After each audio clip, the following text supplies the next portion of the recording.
कितनी बार कहलाओगे मेरे से ये? देश में पंजाब बनेगा हीरो। 2024 में लोकसभा चुनाव में आम आदमी पार्टी के पक्ष में 13-0।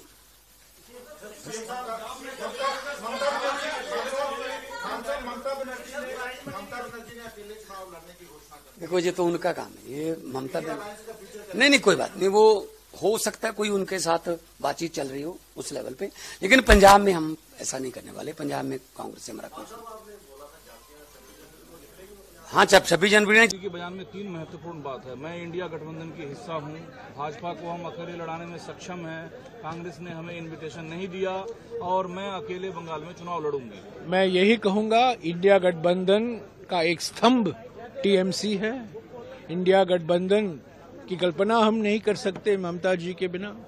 कल हम पश्चिम बंगाल में प्रवेश कर रहे हैं, सीट शेयरिंग की बातें चल रही हैं और कुछ ना कुछ रिजल्ट निकलेगा जो सभी को संतुष्ट रखेगा। अभी मैं यही कहना चाहता हूं कि ममता जी का हम बहुत सम्मान करते हैं, बहुत आदर करते हैं और ममता जी ने जो कहा कि बीजेपी को हराना उनकी प्राथमिकता है, उस भावना के साथ ही भारत जोड़ो न्याय यात्रा कूच बिहार में कल दोपहर को प्रवेश करेगा। तो यात्रा में शामिल होना चाहती हैं, इनविटेशन दीजिए आप लोग। मेरे स्तर पर नहीं दिया जाता। मेरी जानकारी के अनुसार कांग्रेस अध्यक्ष हैं, राहुल जी हैं, हमारे प्रभारी संगठन हैं, उन्होंने बातचीत की होगी, जरूर बातचीत की होगी। मैं सिर्फ ये जानता हूं कि 3-4 भाषणों में कांग्रेस अध्यक्ष ने सभी नेताओं को निमंत्रण दिया कि आप आइए, आप शामिल होइए। और पिछले 10 दिनों में हमने देखा है मणिपुर में, नागालैंड में और असम में भी सभी विपक्ष पार्टी के नेता और कार्यकर्ता शामिल हैं और हमें पूरा विश्वास है कि पश्चिम बंगाल में भी ऐसा ही होगा। कर्पूरी ठाकुर वाले पश्चिम बंगाल में सभी सीटों पर चुनाव लड़ेंगे। मेरा खाली कहना है कि ये तो होना ही था ना, ये तो होना ही था, इसमें कोई आशा तो है नहीं। उन्होंने तोड़ा या तोड़ने की बात करी, बाकी लोग कह रहे हैं।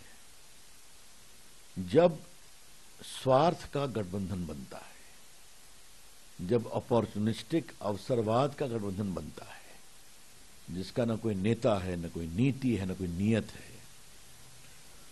और कोई वैकेंसी भी नहीं है, देश नरेंद्र मोदी जी को तीसरी बार प्रधानमंत्री बनाने और निर्णायक बहुमत बीजेपी एनडीए को देने को तैयार बैठा है, क्योंकि काम देखा है 10 साल का। इसी कारण देश की अर्थव्यवस्था दुनिया की 5वीं अर्थव्यवस्था हो गई, जल्दी तीसरी हो जाएगी। भारत का मान दुनिया में बढ़ रहा है।